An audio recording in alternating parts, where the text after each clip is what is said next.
Hello, Dr. Dyke Drummond here at the home of thehappymd.com in beautiful Seattle, Washington. Welcome to the latest episode of the Physicians on Purpose podcast. Tools so you can recognize and prevent your own burnout. Stories of burnout put to its highest and best use, and wellness leadership strategies. Everything you need to be a physician on purpose.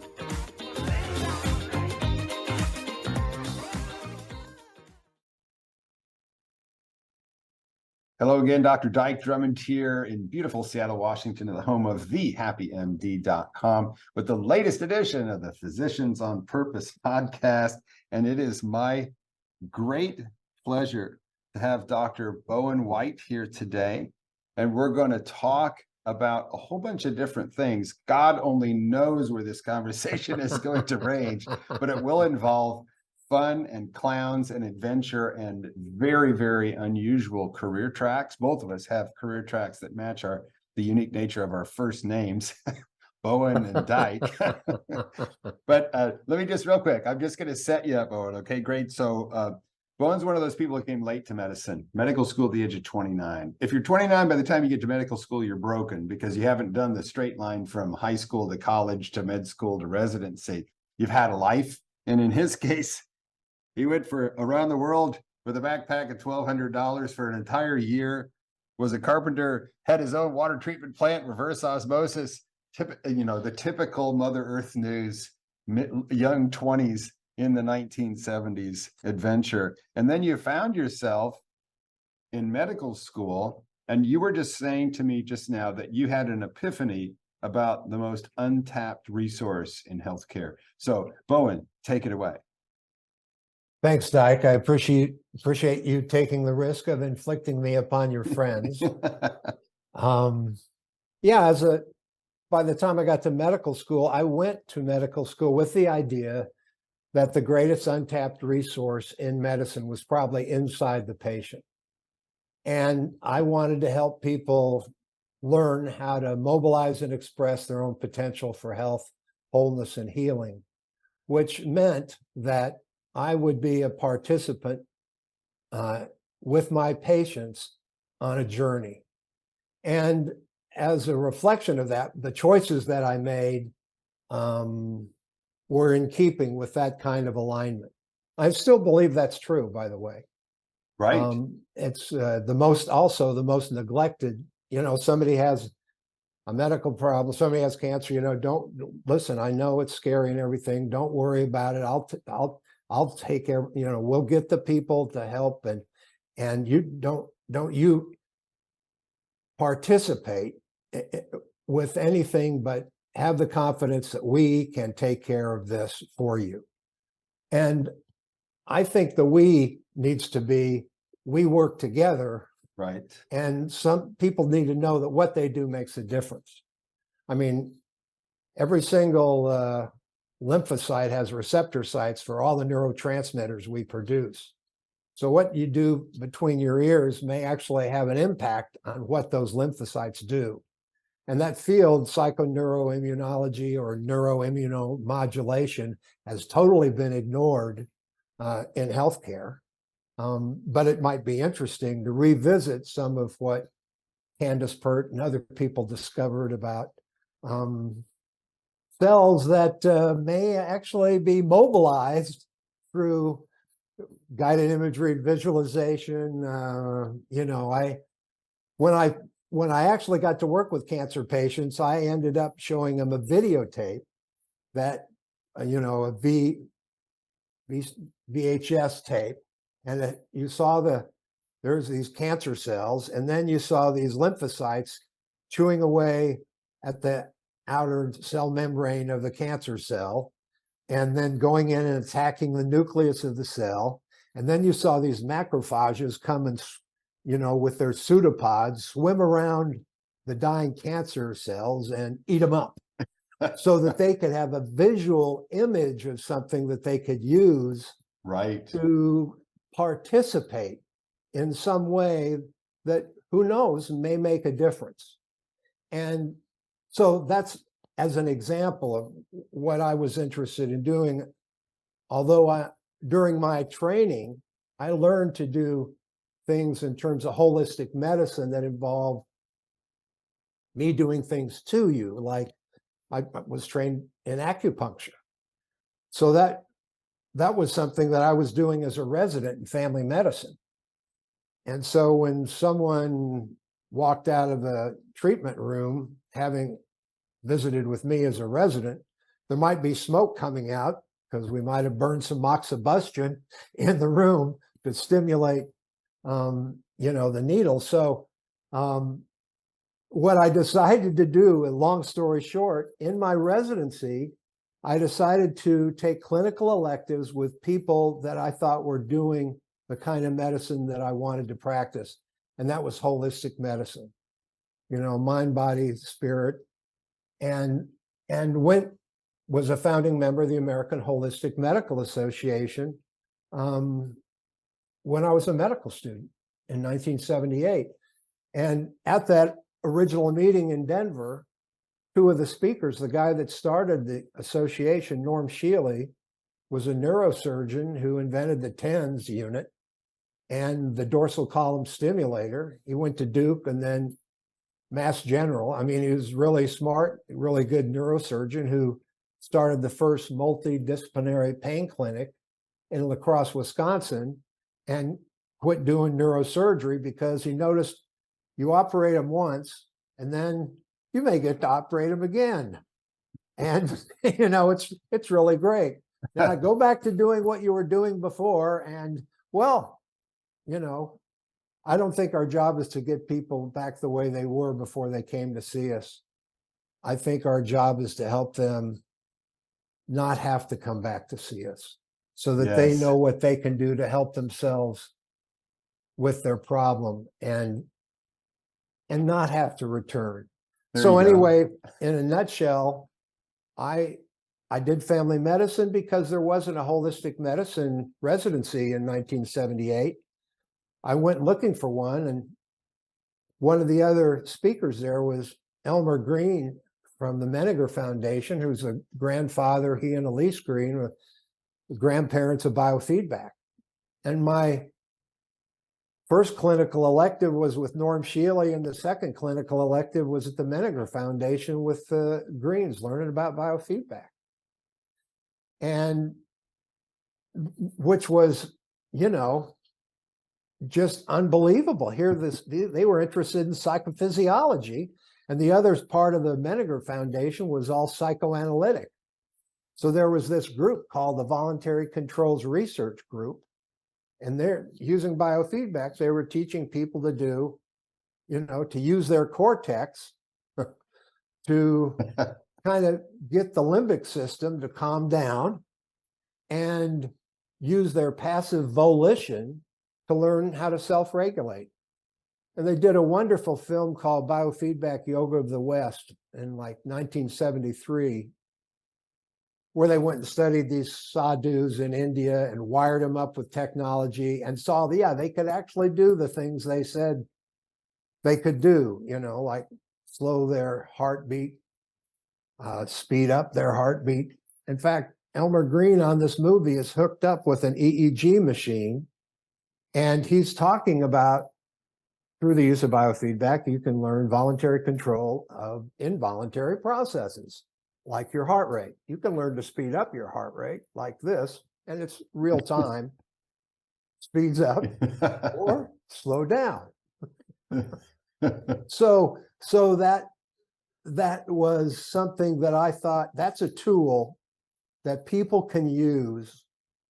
So when I graduated, did a family practice residency because there wasn't a holistic medicine, and a family doc was a holistic doc. He knew the family, he went to the house, he knew, if Frank was out drinking, that he'd be hearing from Martha, and the kid, there'd be problems at home, and there was this connection. And so it made sense to me to do family medicine, a holistic family practice. And I found a residency with a full-time psychologist interested in holistic medicine, actually in Kansas City.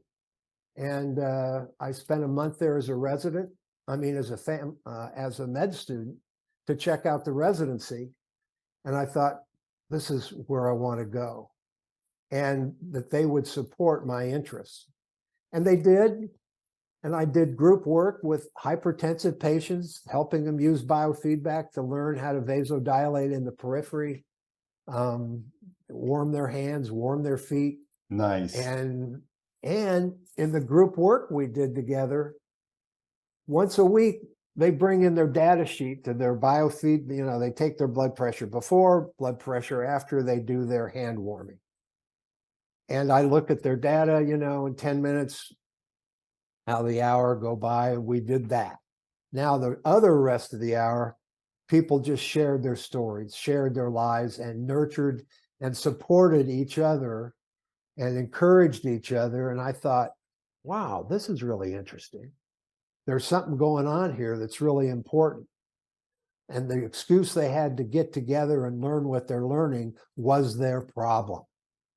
So the interesting thing to me is that oftentimes there's a meaning in the problem for someone to get that may be important in terms of their own journey, their own life's journey. And I thought that I wanted to pursue that interest. So I was graduated, I started a holistic family practice.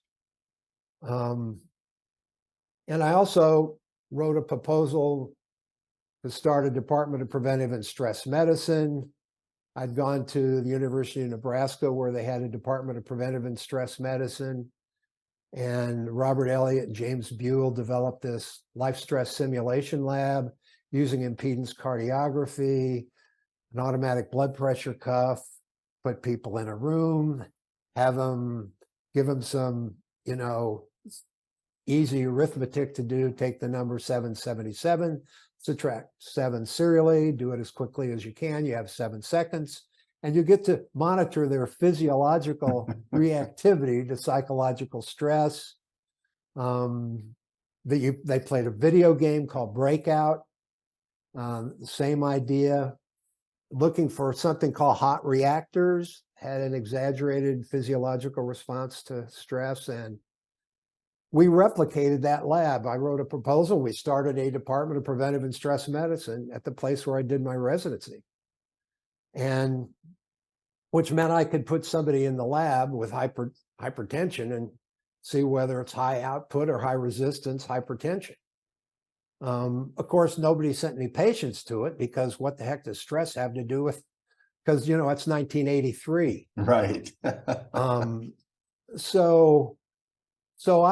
we started a wellness program at the same hospital, and I was going into companies and talking about the parameters of wellness at the time: physical fitness, nutrition, stress management, smoking cessation, weight reduction, those things. I was going into companies and teaching that. Of course, we weren't doing it with our own employees at the hospital. Right.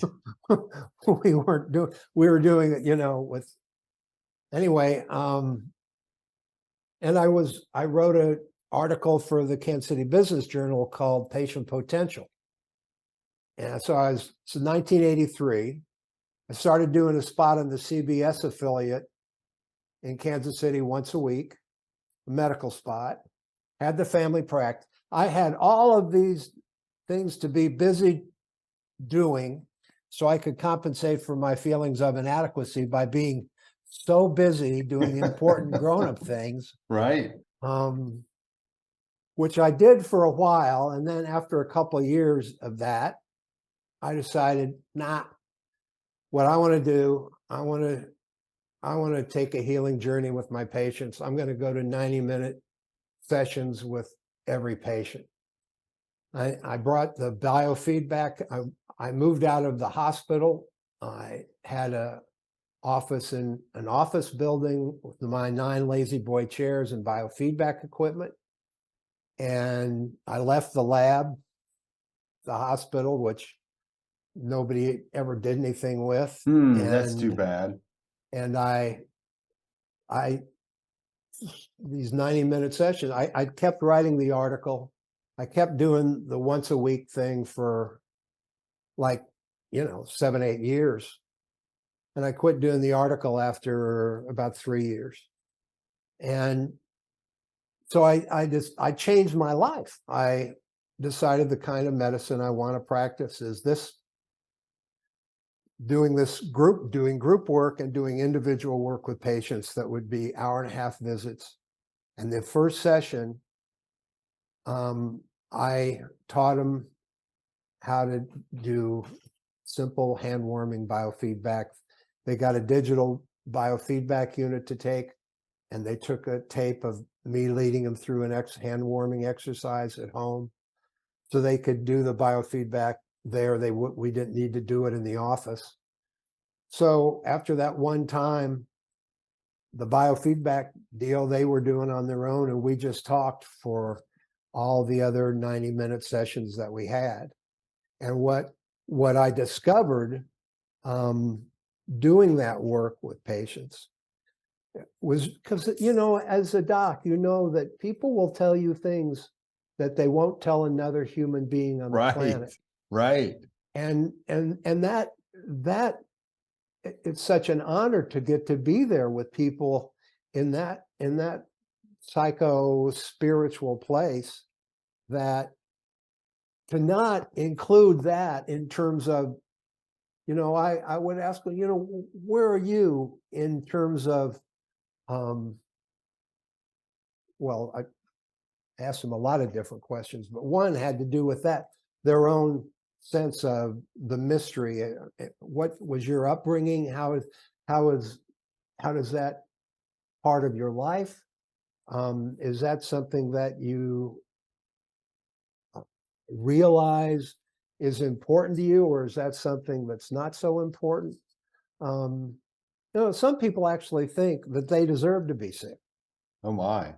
You know, some of what they've done, they feel so bad about that they deserve it.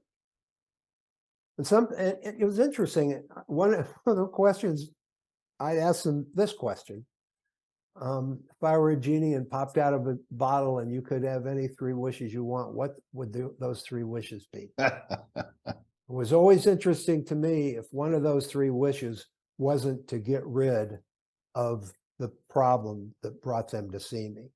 Ah. And that left room for an interesting discussion. But I saw that I did what I call collecting the dots. You know, the books as kids that we got, you don't know what it is until you connect the dots. And so I'd ask them all of these questions. I looked at life as a movie. I started at the beginning of the movie of their life, and we came to what brought them to see me. And I looked at life as a 2-reeler. I'm older than you, and I remember when all movies were 2-reelers. There was a first reel, then the intermission, then the second reel. Right. So the first reel ran until they came to me, and the visit to me, though they were at intermission. Nice. They were in the sick roll. People had already told them what was wrong with them, so they knew that. And at intermission, they had a chance to reconnoiter, to take a look at their life, to see how they got to where they were, and to decide what did they want to keep doing, what did they want to stop doing, what would they like to try again they might have failed at, and what do they want to make sure they do more of. And one of the things I discovered is that when people are in the place where they look at their own mortality, they get clear. Right. You know, they get clear about what's important as opposed to what's urgent. Right. And they're more willing to break the rules of their own conditioning. Right. To do what's more important. Yep. That means they're no longer responsible for anybody else's happiness. Well, and let me just pause you there for a second, because I have some questions, and I'm sure our listeners have some questions, because this sounds like, you know, to a certain kind of doctor, this is like nirvana. 1.5 visits. You've actually taken an illness that brought them to a doctor and turned it into a framework for transformation by the questions that you ask and the safety that you provide. And everybody these days is going to have this question. Did you get insurance to pay for this, or how did this work financially? Yeah, that's a good question. We took insurance, but they were responsible for their bill and for figuring out a payment plan. I made up a code. The code was psychophysiological therapy. Okay. And it obviously did not fit with the system, as it were. Right. So insurance, was or wasn't involved, well, as much as it might have been, because it didn't fit with the system. But they also knew that at the front end. And because they got to figure out a payment plan that made sense for them, I mean, I charged $80 for an hour and a half. And at the time, what was that like? Is that a reasonable amount of money, or is it cheap? Or I'd say it was less than, I think if at the time you probably spent, I don't know, that much for an hour, for maybe 45 minutes with a psychiatrist. Okay. So it's like half price. It was a bargain at twice the fee. There you go. There you go. There you go. So it wasn't a big money maker. Right. And so this was a private cash practice. Mm. And did you see regular patients with your hour and a half patients? No. This was all that you did. This is all that I did in terms of that practice. I decided when I had been going and doing this teaching and with client in the wellness program at the hospital, I had a really interesting experience. I mean, I really liked the teaching. I liked doing that. And I went to New York. I continued to do acupuncture work right at the beginning of this, beginning to change my practice. I decided, so I was doing a training program in New York City, and I went there for a training. And during the time I was there, I ran into a friend of mine that I played basketball with in high school that worked at Payne Weber. Okay. Okay. So I know everybody. I'm wondering where he's going to. Keep going. Okay. So I find out he works at Payne Weber. I know that I'm going to New York on another trip.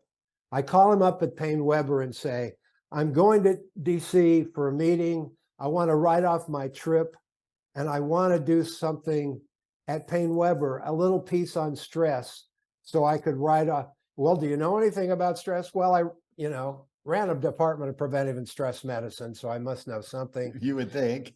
So long story short, I go to New York, I go to Payne Weber, I have these salesmen and traders for a half hour after the market closes.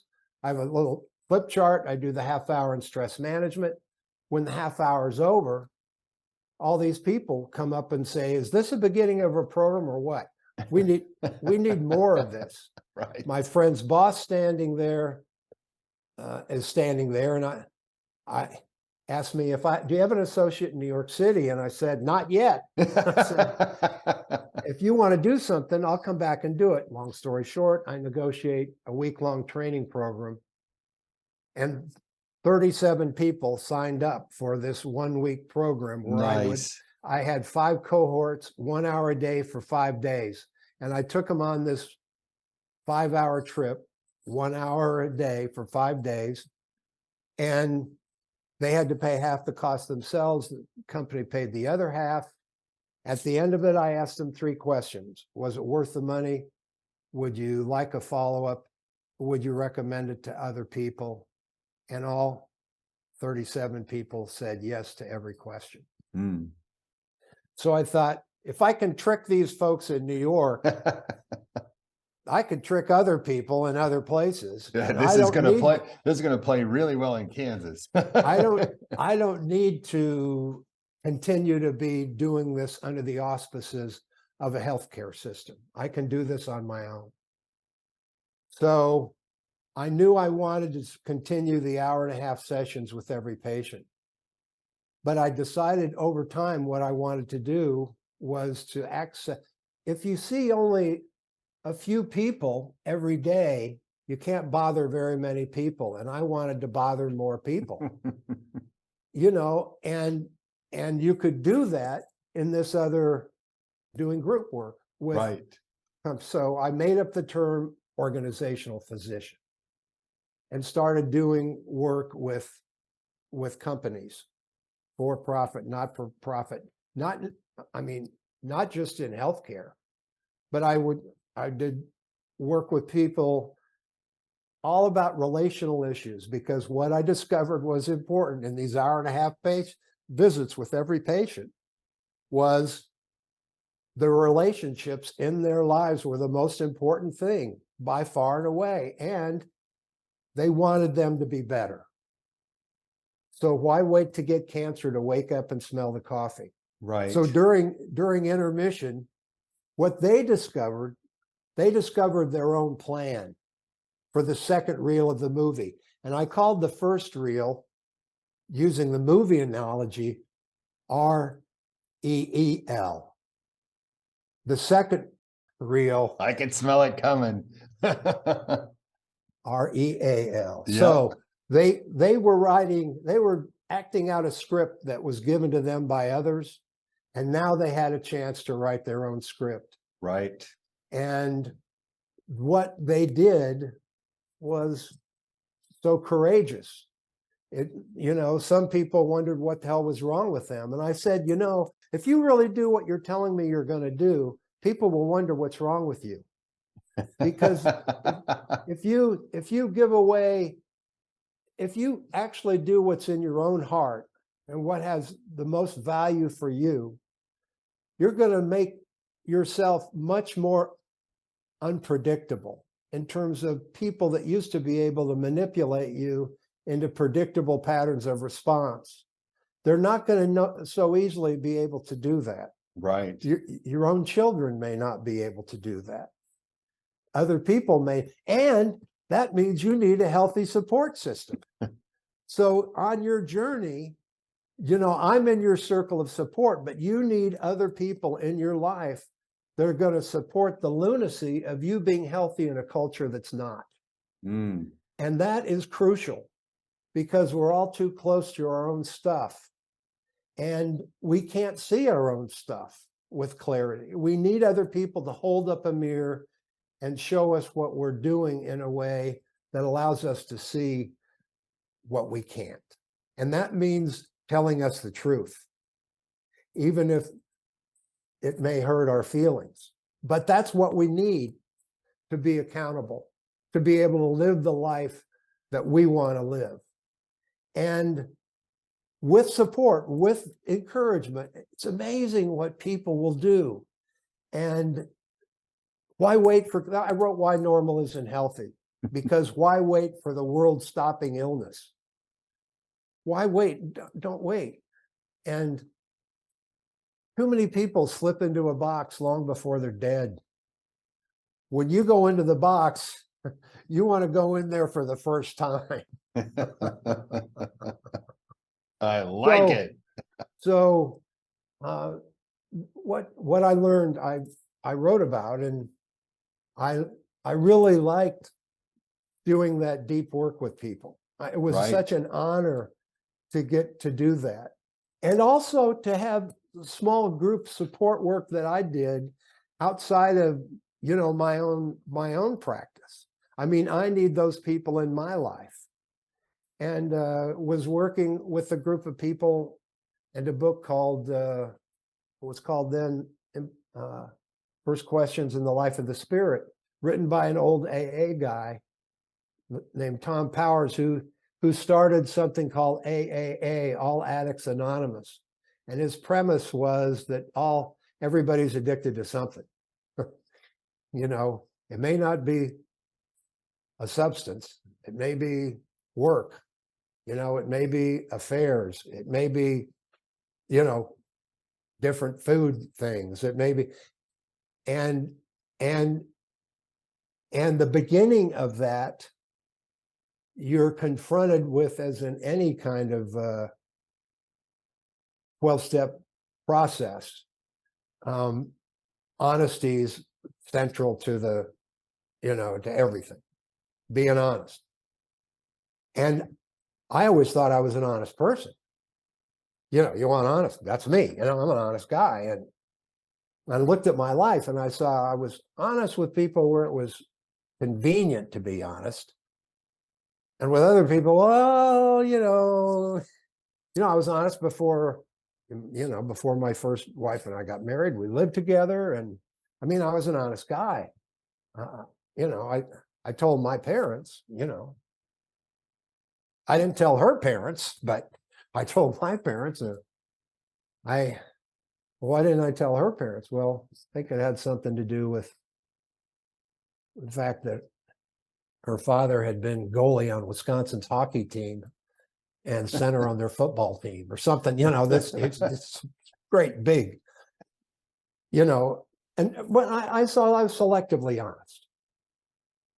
And if you go into a group of people, and the first thing to do is people go into this work in a way where they're going to actually reveal themselves,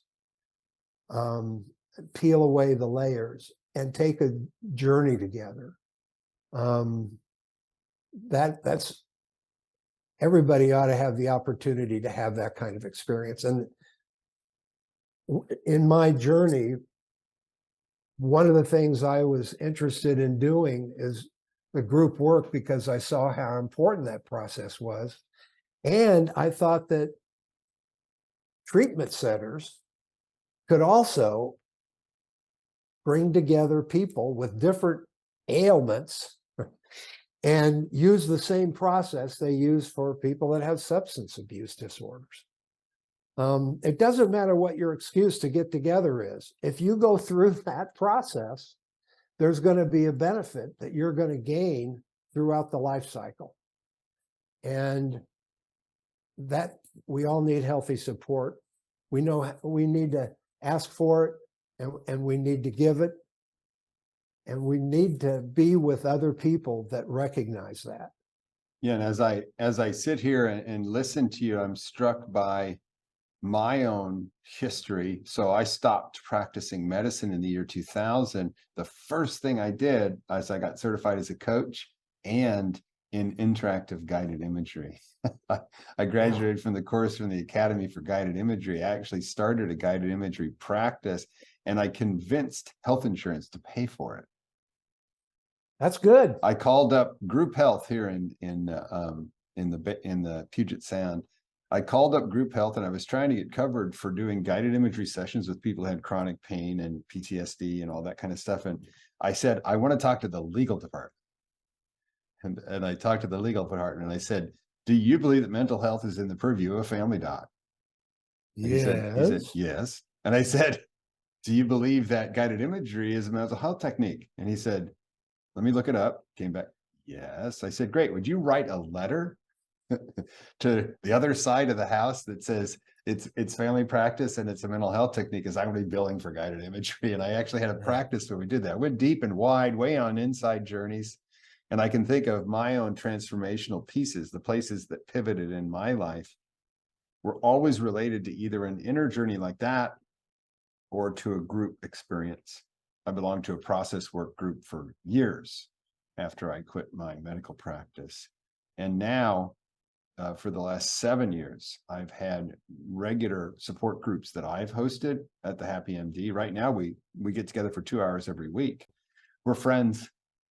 Yeah. I keep telling people it's going to devolve eventually into a high-end travel agency, and everybody's eager to get together in a physical location. We just can't figure out what it is just yet. So it's fascinating to me that what you did was what a lot of people these days aspire to go off the grid, to start their own practice, to go deeper and wider, to inspire a connection and a healing that's not possible in the rat race and on the gerbil wheel. And you did it before anybody else. So I'm just going to give you the crown. Do you know what the acronym GOAT means? You're the GOAT, my Yeah. brother, the greatest of all time, the originator, the co-founder as That's a medical student of the American Holistic Medical Association. By the way, when I quit doing my practice in 2000, I went to an American Holistic Medical Association meeting, and that's where I met the folks who ran the Academy for Guided Imagery and said, yeah. they said, they took us through an imagery experience and let me know that it was okay to do imagery and not have a visual representation on the inside. I was a kinesthetic imager, and it's like, set me free, man. It just totally blew my mind. By the way, if any of you who are listening, when you hear guided imagery, you say, oh, I'm no good at that, because when you close your eyes, you don't see anything. That's okay. You're normal. You're normal. I've got some guided imagery for you. It's just that you don't see things, you feel them though. So release your other senses. You're going to have a great time now. And You know who so taught that when you first went? mm-mm. Oh, I just wondered. I can see his face, but it was called the Academy for Guided Imagery at that point in time. Yeah. And Larry Dawsey was running the conference that I saw those things at. Uh-huh. Yeah. Yes. Yep. Good stuff. Yep. And then just let's put a bow on it right now, because I don't believe you have that practice right now. Is that correct? No, no, no. I quit when you start traveling and you can't be with people in crisis, then that's a problem. Right. So, and we didn't have this technology. Right. So after a while, it took a while to grow the other practice. And I was interested in, well, I was interested in this idea of writing. And so I got a chance to do a workshop with CEOs from small to mid-sized companies. It was called the Executive Committee. And one of the people involved there was a guy that was the head of Hazelden. And that's when he and I had a meeting afterwards, and he said, I'm interested in what you're doing. I had done biofeedback with them with these executives in the small group setting. I had them for a 3-hour thing, and he said, well, let's have a meeting, because I think what you're doing might be useful. I said, what you're doing at Hazelden, other people could benefit from. And, he said, well, we're doing some stuff with smokers. And I said, well, I think that's great. I think that there could be something there for people regardless of what their excuse is, there's the possibility that other people could benefit from this process. Everybody's addicted to something. Right? Everybody's addicted to something, And the thing is, and the whole idea is if normal isn't healthy, I'm a recovering normal person. Okay. You're never fully recovered, doesn't matter. And that's exactly what addicts of all sorts say, it's recovery. And at any moment, it's possible that, you can fall off the wagon. And I mean, just the whole thing about being honest. I mean, that's a really hard thing to do, particularly when you're the kind of person that feels other people. And the last thing you want to do is cause anyone pain. But if somebody knows that you love them, that you care about them, and that what you want is best for them, and they know that you're not saying what you're saying to hurt them, then they can feel that it's safe to let what you say come into them, although it's hard to hear. But we have to be willing to do that with people, and we have to be willing to accept that from people. Well, and I think to the extent that most doctors in most employee settings don't feel they have the time or the permission or the ability to say it, given the rush and everything. What I'm just going to say is, if what we're talking about right now is pulling on your heartstrings, and if you think about your current practice of medicine, you're a physician or a nurse practitioner, PN, you're thinking about your current practice of medicine, and it's not as satisfying as you'd like to be because it isn't what you signed up for back when you chose to be a doctor. Somehow I got torqued into some corporate thing that doesn't feel quite right. I've got a quote: if you'll never be more beautiful than you are today, and we'll never be here again. So the time to be in recovery from being a normal doctor, that time can start whenever you want. And it does get better when you look in the mirror and admit the beginning of all change is calling things by their right names. Admit how you're feeling about your practice right now. So you can listen to Bowen's story about, natural change process, following his instincts, making it happen, and see that it doesn't have to be a complicated thing. But I can tell you that a practice where you have the time and you have the support, and you have the systems, and you have the ability to connect better with patients that are ideal for you and give them the change that you're here to help them make. I think those things are always available. It's never too late. It's never too late. A good thing to know, it's always good to have people in your life that are extreme cases. So I was really glad to meet Patch Adams, someone that was crazier than I was, who spent more time with patients than I did, and which freed me up in terms of my own thought process about what is possible for me to do in terms of my own life. And you, as an example, making the choices that you've made gives people a chance to free up their thinking about what may be possible for them, because everybody's path is going to be different. Right. And I'll also echo that. If you decide that you're going to start to explore some things that are alternatives to what you're doing right now, and you look outside of your current practice and you see somebody that what they're doing sort of flirts with you, you say, wow, that would be cool. I wonder what it would be like to be that. The first thing I would suggest you do is get on the phone and ask to shadow them. Because if you're coming from your heart, you're exploring some possibilities in your recovery from being normal. If you're trying to think about exploring some possibilities and you reach out to somebody and say, hey, can I shadow you and watch what you do? Because I may be in a little bit of a transition here professionally, and I'd just like to be a first person witness to what it's like to be you. I've never heard of anybody turning that request down. So I imagine you went and saw Patch Adams relatively quickly, and you guys hang out together. I